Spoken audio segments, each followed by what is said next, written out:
అదే RTV app వార్తల్ని క్షణాల్లో చదివే అవకాశం ఉంటుంది. ఒక న్యూస్ పేపర్, ఒక టెలివిజన్ ఛానల్ మీ చేతుల్లో ఎప్పుడూ ఉంటాయి.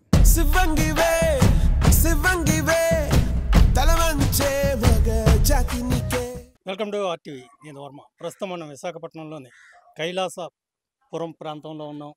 ఇక్కడే జ్యోతి ఎర్రాజీ ప్యారిస్ ఒలింపిక్స్లో పాల్గొంటూ ఉంది. జ్యోతి ఎర్రాజీ అథ్లెట్గా ఇండియా నుంచి 100 మీటర్ల హార్డిల్స్లో పాల్గొంటున్న జ్యోతి ఎర్రాజీ ఇంటికి మనం వచ్చాం. మనం చూడొచ్చు, కటిక పేదరికాన్ని అనుభవిస్తున్న జ్యోతి ఎర్రాజీ ఫ్యామిలీ ఈ చిన్న ఇంట్లోనే ఇక్కడ కాపురం చేస్తూ ఉంటారు. మనం చూడొచ్చు, ఆత్మవిశ్వాసం, పట్టుదల, లక్ష్యం ఉంటే పేదరికాన్ని ఎలా జయించచ్చో, మనం అనుకున్నది ఎలా సాధించచ్చో అనడానికి ప్రత్యక్ష ఉదాహరణగా మనం జ్యోతి ఎర్రాజీని చెప్పుకోవచ్చు. జ్యోతి ఎర్రాజీ ఇక్కడే పుట్టి పెరిగారు. జ్యోతి ఎర్రాజీ తల్లిదండ్రులు దినసరి వేతన కూలీలు అని మనం చెప్పుకోవచ్చు. పేదరికంలో పుట్టిన జ్యోతి ఎర్రాజీ ఇక్కడే స్థానికంగా ఉన్న పోర్ట్ స్కూల్లో 10th వరకు చదువుకున్నారు. తన సోదరుడు సురేష్ కూడా ఆమె రోజు స్కూల్కి వెళ్ళి వస్తూ ఉండేవారు. ఈ నేపథ్యంలోనే సురేష్ని ఆమె అనుసరిస్తూ కూడా రన్నింగ్లో మెలకువలు నేర్చుకున్నారు. ఈ నేపథ్యంలో జాతీయ, అంతర్జాతీయ స్థాయి వరకు కూడా చేరుకున్న జ్యోతి ఎర్రాజీ జాతీయ స్థాయిలో 20, అంతర్జాతీయ స్థాయిలో 10 వరకు కూడా మెడల్స్ సాధించారు. ఈ నేపథ్యంలోనే ప్రస్తుతం ప్యారిస్లో జరుగుతున్న ఈ ఒలింపిక్స్ ఎంపికయ్యారు జ్యోతి ఎర్రాజీ. ప్రస్తుతం ఆమె శిక్షణ పొందుతూ ఉన్నారు. ఆగస్టు 7వ తేదీన ఒలింపిక్స్లో ఆమె ఈవెంట్ ఉంది. మొత్తం భారతదేశం యావత్తు కూడా జ్యోతి ఎర్రాజీ వైపే ఎదురు చూస్తూ ఉన్నారు. స్వర్ణ పథకం సాధించి విశ్వ క్రీడా ప్రాంగణంలో ఇండియా విజయ పతాకాన్ని జ్యోతి ఎర్రాజీ రెపరెపలాడిస్తారని అంతా ఎదురు చూస్తున్నారు. మనం ప్రధానంగా చూసుకోవచ్చు, విశాఖ నుంచి ఎప్పుడో 40 ఏళ్ల క్రితం మాణిక్యాలరావు గారు ఒలింపిక్స్కి వెళ్ళి వెయిట్ లిఫ్టింగ్లో ఒలింపిక్స్ తరపున పాల్గొన్నారు. తర్వాత 40 ఏళ్ల తర్వాత జ్యోతి ఎర్రాజీ ఈ ఘనతని దక్కించుకుంది. మనం ఒకటి చెప్పుకోవచ్చు, ఒకే ఒక లక్ష్యంతో ఇండియాకు ఒలింపిక్ పథకం సాధించాలనే ఏకైక లక్ష్యంతోనే జ్యోతి ఎర్రాజీ ఈ ఈవెంట్లో పాల్గొంటూ ఉంది. ఖచ్చితంగా ఆమె సంకల్పం బలంతో ఇండియా గోల్డ్ మెడల్ సాధించి విశాఖ కీర్తిని అంతర్జాతీయంగా రెపరెపలాడిస్తారని మొత్తం విశాఖ ప్రజలంతా కూడా ఎదురు చూస్తూ ఉన్నారు. విశాఖ ప్రజల తరపున, ఆర్టీవీ తరపున కూడా జ్యోతి ఎర్రాజీ ఒలింపిక్స్లో గోల్డ్ మెడల్ సాధించి తిరిగి రావాలని కోరుకుందాం.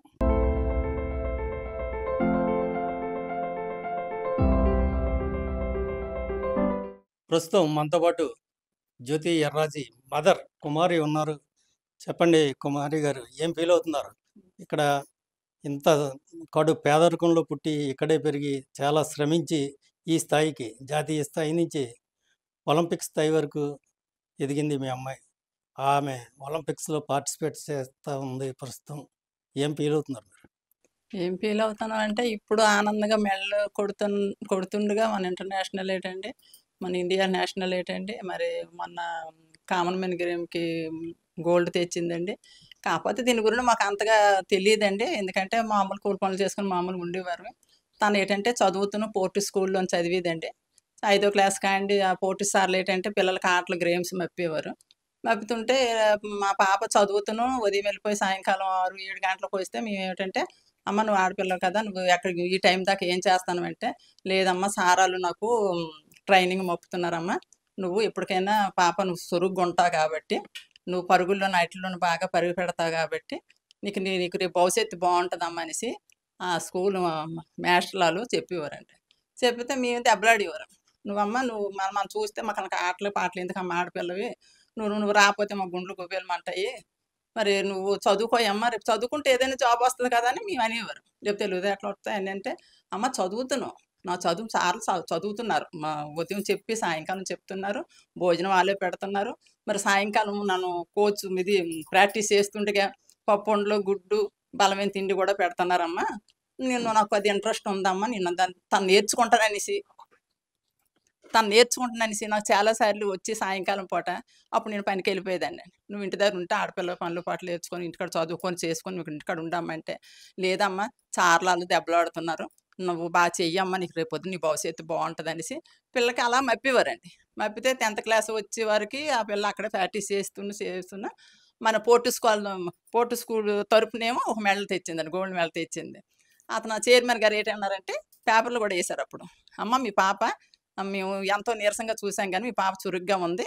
మీ పాప మాత్రం మేము ఎక్కడికైనా పంపిస్తాం." అప్పుడేటి విజయవాడలోని స్టేడియం ఉండేదటండి.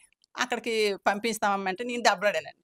మా ఫ్యామిలీ చూస్తే అందరూ ఇలా అంటారండి, "ఆడపిల్లని అంత పంపించడం అంత అవసరం ఏంటి దెబ్బలాడుతాండ్రండి" అంటే, "లేదమ్మా మీ పాప ఎప్పటికైనా సాధించుతది. ఆ పిల్లకి ఇంట్రెస్ట్ ఉంది. మా చిన్నప్పుడు కానీ చూస్తున్నాం కదా! ఎవరు అలిసిపోయినా సరే ఆ పిల్ల అలిసిపోలేదు. నాకు మప్పండి చెయ్యండి" అని ఆ పిల్లొచ్చి మమ్మల్ని కృషి పెట్టిదమ్మా. అందువల్ల ఈ పిల్లకి మేము బాగా చాలా ప్రాక్టీస్ ఇక్కడ మప్పుతున్నాము.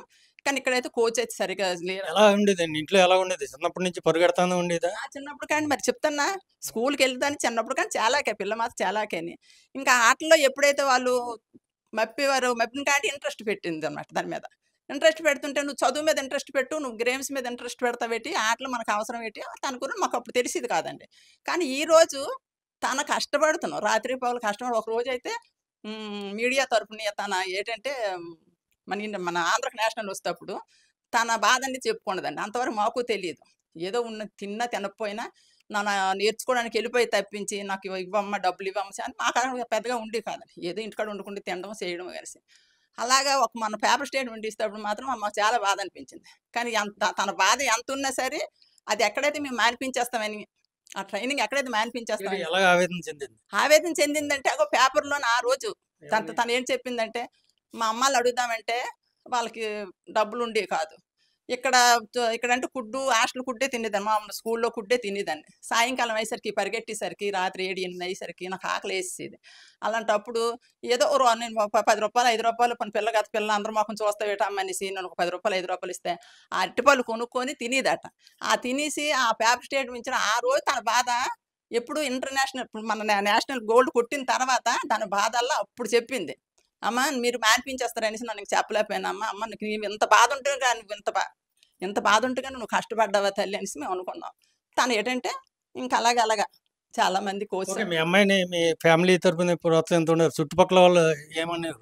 చుట్టుపక్కల వాళ్ళంటే ఏంటంటే "నువ్వు భయం చెప్తున్నావు కాదు. పిల్లని నొగ్గేస్తున్నావు. రాత్రి 7, 8 గంటలకు ఆడపిల్ల రావడం ఏంటి" అనేసంటే, మా పాప ఏటనేదంటే, "అమ్మ స్కూల్ 5 గంటలకు ఒగ్గేస్తారు. 5 గంటలకు ఒగ్గేసేటప్పుడు కోచులు, సార్లు ఆళ్ళుంటారు కదా! 7 గంటల వరకు ఆళ్ళు చెప్తారమ్మా. ఇవతల చదువుతును, నాకు ట్రైనింగ్ మప్పుతున్నారమ్మా. నేనొచ్చేసరికి 7, 8 అవ్వకపోతే ఎంత టైం అవుద్దమ్మా" అని అనేసింది. అన్న తర్వాత 2, 3 సార్లు నేను సార్ల దగ్గరికెళ్ళాను. "ఏంటి ఆడపిల్ల టైం అప్పుడొత్తే" "లేదమ్మా మీ పాప ట్రైనింగ్ నేర్చుకుంటుంది. చురుగ్గా ఎళ్తుంది. ఏ పిల్లలైనా అలిసిపోతున్నారు గానీ, ఈ పిల్ల అలిసేది కాదు. నాకు మప్పండి ఇంకా ట్రైనింగ్ చెప్పిద్ది. రేపేటుంటది, ఎల్లుండి ఎక్కడుంటది అని అన్నీ చెప్పిదమ్మా. దాన్ని బట్టి పిల్లకి మేము ప్రాక్టీస్ మప్పుతున్నాము. రేపొద్దున మీ పిల్లకి మాత్రం మానిపించకమ్మా. మీకు ఏదైనా సరే జాబ్ వస్తదమ్మా రేపు. మీ పిల్ల పొడవు హైట్ ఉంది కాబట్టి కష్టపడినందుకు జాబ్ వస్తది. చదువుకుంటుంది, యువతల కోచ్ చేస్తుంది." ఇండియా మొత్తం మీ అమ్మాయి వైపే చూస్తా ఉంది. మీరు ఎలా ఫీల్ అవుతున్నారు? ఆమె గోల్డ్ మెడల్ తీసుకురావాలని మీరు ఎలా ఏ ప్రార్థనలు చేస్తున్నారు? ఎలా ఫీల్ అవుతుందంటే తన పడిన కష్టం బట్టి ఈ రోజు అంతవరకు ఎళ్ళిందండి అంటే నాకు ఒక రోజు ఏడుపొస్తదండి. దుఃఖం వస్తది.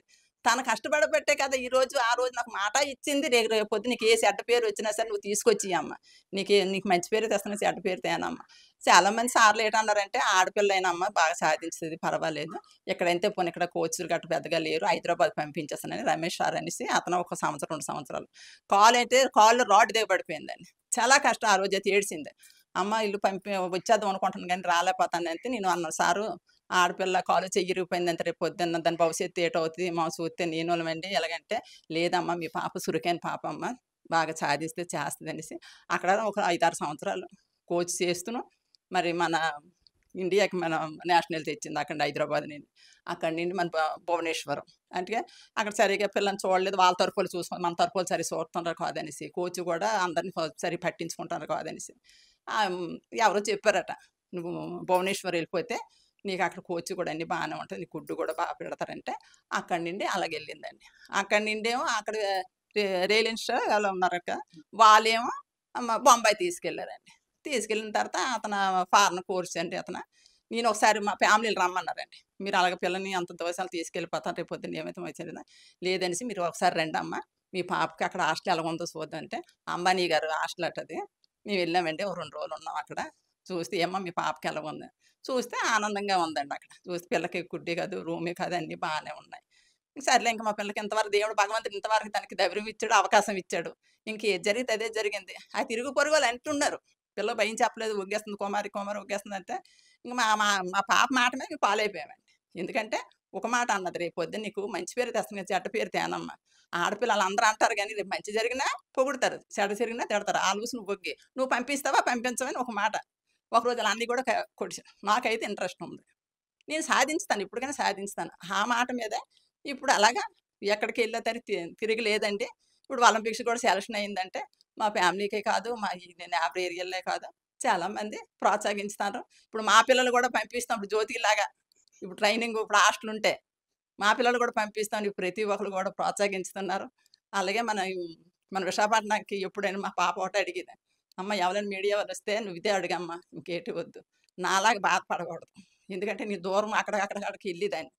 ఇప్పుడేంటంటే ఇక్కడ స్టేడియం ఉందనుకో, ఇక్కడ ఒక హాస్టల్ ఉందనుకో, చుట్టుపక్కల విజయనగరం జిల్లా, శ్రీకాకుళం జిల్లా, మన విశాఖపట్నం జిల్లా వీళ్ళందరూ కలిపి ఇక్కడి నుండి మన విశాఖపట్నం నుండి మనకు కోచ్‌ల ద్వారాగా మంచి మెడల్ తీసుకురావాలని చాలామంది ఆశపడతారమ్మ నాలాగే కదా! అనేసి చాలా సార్లు నాతో చెప్పేదండి. అది కూడా నేను మీడియా ద్వారాగా మన చంద్రబాబు నాయుడు గారికి, సీఎం గారికి, ఆడపిల్లలకి ఇవి చాలామంది ఆడపిల్లలు కూడా వెనకబడి ఇక్కడ బాక్సింగ్ ఒక మా కొండ మీద ఉన్న అమ్మాయి బాక్స్ ఆళ్ళు మానట పేదరికమే. కానీ ఆ పిల్ల కూడా మా పాపలాగే సాధించుతుంది. మెడలు తెస్తుంది. అలాగే చాలామంది ఉన్నారు కాబట్టి మంచి హాస్టలు, కోచు అందరూ బాగుంటే చక్కగా మన విశాఖపట్నంకి మంచి పేరు. సో, ఇది జ్యోతి మదర్ ఇది చెప్తుంది. మనం చూడొచ్చు ఫోటోలో ఆ జ్యోతి ఫోటో. ఆమె చాలా ఆత్మవిశ్వాసంతో కనపడతా ఉంది. మనం ప్రధానంగా చూసుకోవచ్చు పోర్ట్ స్కూల్‌లో అర్ధాకలితో మొత్తం 10థ్ వరకు కూడా పోర్ట్ స్కూల్‌లోనే చదివిన జ్యోతి ఒక లక్ష్యంతో ఎలాగైనా ఒలింపిక్స్ వెళ్ళాలి, మెడల్ సాధించాలి ఇండియా తరపున అని చాలా లక్ష్యంతో పనిచేసి ఉంది. ఆమెకి 10థ్ తర్వాత రిలయన్స్ అకాడమీ ప్రోత్సాహం లభించడంతోనే కొంత వెసులుబాటు కలిగింది. అత్యున్నత శిక్షణ భువనేశ్వర్‌లో కావచ్చు, హైదరాబాద్‌లో కావచ్చు, ప్రస్తుతం బొంబాయిలో కావచ్చు ఆమె అత్యున్నత శిక్షణ పొందుతా ఉంది. పోర్ట్ స్కూల్‌లో చదువుతున్న ఈ జ్యోతికి రిలయన్స్ అకాడమీలో ఎలాగా ఎంటర్ అయింది? తను ఆల్రెడీ హైదరాబాద్‌లో చేసేటప్పుడు నేషనల్ ఆడేదండి. నేషనల్ ఆడేటప్పుడు చాలామంది చూసారు. నేషనల్ ఆడేటప్పుడు చాలామంది చూసి ఆ టైంలోనే జ్యోతికి ఇంకా శిక్షణ ఇస్తే బాగా ప్రిపేర్ అవుతుందని చెప్పి భువనేశ్వర్ నుండి వచ్చిన కోచే ఒకతను చాలా చేస్తున్నావు. నువ్వు భువనేశ్వర్‌లోని ఇంకా నీకు మంచి ఇది ఉంటుంది.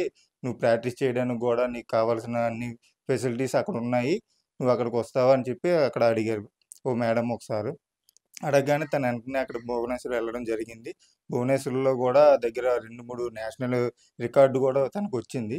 ఆ టైంలోనే తను వెంటనే ముంబైకి వాళ్ళే తీసుకెళ్ళి ఇంకా అక్కడ శిక్షణ బావుంటుంది.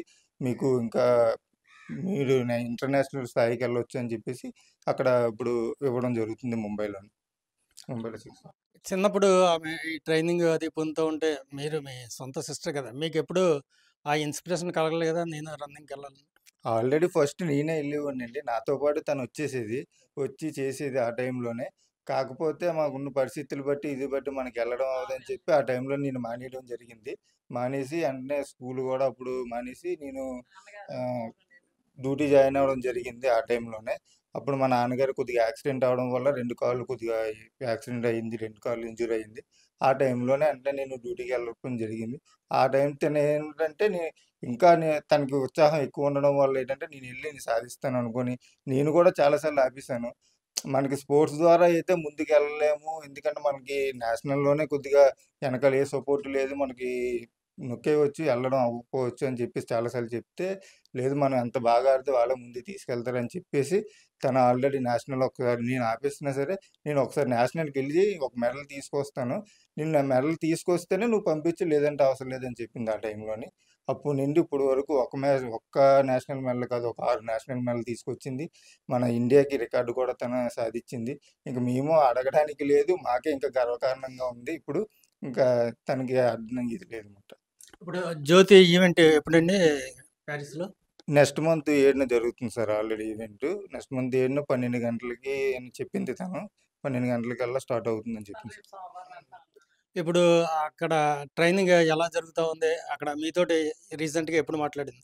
ఆల్రెడీ 2 డేస్ 1 నిన్న నైటే మాట్లాడిందండి. నిన్న నైట్‌లో ఆల్రెడీ ఫోన్ చేసాం. ఫోన్ చేసినా సరే అసల ఫోను మాట్లాడే పరిస్థితిలో లేను. నేను ఆల్రెడీ ప్రాక్టీస్‌లో ఉన్నానని చెప్పి తను ఫోన్ పెట్టేయడం జరిగింది. రాత్రి 1:00 ఆ టైంలోనే మనకి ఫోన్ చేసింది. ఆ టైంలో ఫోన్ చేసి ఇక చాలా ప్రాక్టీస్ ఫోన్ మాట్లాడడానికి కూడా ఖాళీ లేదు. ప్రాక్టీస్ అవుతుంది. ఖాళీ అయ్యే టైంలో నేనే చేస్తానని చెప్పి చెప్పింది సార్.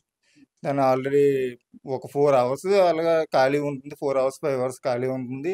మిగతా టైం అంతా ప్రాక్టీస్ చేయాల్సొస్తుంది అని చెప్పేసి ఆల్రెడీ చెప్పింది. ఈ టైంలో మనం చాలా కష్టపడాలి. ఈ ఒక్క మెడల్ గాని మనం తీసుకొచ్చామంటే మన పేరు ఆల్రెడీ ప్రపంచం అంతా మారుమోగుతుంది. తెలుస్తుంది ఆల్రెడీ ఇండియా మొత్తం వచ్చింది కదా! ఈసారి నేను ఎలాగైనా మెడల్ తీసుకొస్తానని చెప్పింది సార్. చెప్పండి తండ్రిగా మీరు ఎలా ఫీల్ అవుతూ ఉన్నారు? జ్యోతి ఒలింపిక్స్‌లో ఆ భగవంతుడికి మొక్కుకుంటానండి. మెడల్ ఇచ్చి తెత్తదని కోరుకుంటాను. గవర్నమెంట్ చూస్తుంది గవర్నమెంట్‌గా. గవర్నమెంట్ కూడా పోషించండ్రు. పేద ఇంప్రూవ్ చేస్తాండ్రు అవుతుంది. దేవుడికి ఏమో నమస్కారం చేసుకుంటాను. తెత్తదని మనం కోరుకుంటాం. మీరు భావోద్వేగానికి గురి అవుతున్నారు. ఆంధ్ర పిల్ల సాధించిందని మనం అనుకుంటాం. అందరూ అంటారట సెక్యూరిటీ మాకు మంచి పేరు తెచ్చింది. మీ పాప సెక్యూరిటీ జాబ్ చేసినందుకు అవి అంత ఎవరండి 6,000 ఇస్తారు. అలాగే ఇతనికి ఆరోగ్యం బాగాలేకపోతే తీసేద్దాం అనుకున్నా సరే సెక్యూరిటీ నువ్వు పని చేయవయ్యా ఆస్మ ఉంది నీకు ఎందుకనేసి పంపించేద్దామన్నా సరే ఆ మేనేజర్ అటండి మీ పాప మా సెక్యూరిటీకే మంచి ఇల్లు తెచ్చింది అయ్యా మంచి గర్వం తెచ్చింది మెడల్ తెచ్చింది అలాంటప్పుడు గోల్డ్ మెడల్ తెచ్చినప్పుడు నిన్ను మేము ఎందుకు ఒప్పుకుంటాం అని చేత నువ్వు డ్యూటీ చేసినా చేయకపోయినా నైట్ డ్యూటీ చేసి వెళ్ళిపో నీ శాలరీ నీకు ఇచ్చేస్తామంటే తన మందులకి వాటికి ఇంకా అలాగా ఆ సార్ ఇస్తున్నారండి అలాగే వెళ్తారు మరి కేజీహెచ్లో మందులు కొడతారు ప్రైవేట్ మందులు కొడతారు ఇంకా అలాగే తను బాధపడతారు ఇంకా అదే ఇంకేంటంటే నా ఆడపిల్ల నాకు ఇంత మంచి పేరు ఎక్కడికి వెళ్ళా సూర్యనారాయణ నీ కూతురు మంచి దేశానికి మంచి పేరు తెచ్చింది వై అంటుంటే తనకి దుఃఖం వచ్చేస్తుంది ఏడుపు వచ్చేస్తుందండి ఇంకా తనకి అలాగే రాత్రి పగల ఇంకా తనుసుకొని భగవంతుని తనుసుకొని ఇంతవరకు తన గెలుసుకొచ్చింది ఈ ప్రపంచకానికి నేషనల్ తెస్తుందని మన విశాఖపట్నం మంచి పేరు తెస్తుందని ఇది కూడా ఆశించుతున్నాను మనం కోరుకుంటాం రెండంతులు. సో ఇది మొత్తం మీద మనం చూడొచ్చు జ్యోతి ఎర్రాజీ తల్లిదండ్రులు కావచ్చు అలాగే బంధుమిత్రులు కావచ్చు అంతా కూడా చాలా హ్యాపీ మూడ్లో ఉన్నారు. ఖచ్చితంగా జ్యోతి గోల్డ్ మెడల్ దేశానికి సాధించడం ఖాయమని చెప్తా ఉన్నారు. మనం చూడొచ్చు ఆ జ్యోతి ఎర్రాజీ అన్నగారి ఇన్స్పిరేషన్తోనే ఈ అథ్లెటిక్గా మారింది. అలాగే రిలయన్స్ అకాడమీలో కోచింగ్ తీసుకుంటూ కూడా ఒలింపిక్స్ స్థాయికి ఎదిగింది. మనం ప్రధానంగా చూసుకోవచ్చు ఎప్పుడో 40 ఏళ్ల కిందట విశాఖ నుంచి మాణిక్యాలరావు ఒకప్పుడు పార్టిసిపేట్ చేశారు 40 ఏళ్ల కిందట ఒలింపిక్స్లో వెయిట్ లిఫ్టింగ్లో. మళ్ళీ 40 ఏళ్ల తర్వాత విశాఖ నుంచి జ్యోతి ఎర్రాజీ ఈ ఒలింపిక్స్కి వెళ్ళడాన్ని విశాఖ ప్రజలంతా కూడా ఆసక్తిగా ఎదురు చూస్తున్నారు. ఖచ్చితంగా జ్యోతి ఎర్రాజీ స్వర్ణ పథకాన్ని సాధించి ఇండియా పేరు ప్రతిష్టలు పెంచుతుందని ప్రతి ఒక్కరూ ఆశిస్తూ ఉన్నారు. కెమెరామెన్ అజయ్తో వర్మ RTV విశాఖపట్నం నుంచి. మరిన్ని వీడియోస్ కోసం ఛానల్ ని సబ్స్క్రైబ్ చేయండి. లేటెస్ట్ అప్డేట్స్ కోసం వాట్సాప్ ఛానల్ ని ఫాలో చేయండి. అండ్ లింక్ డిస్క్రిప్షన్ లో ఉంది.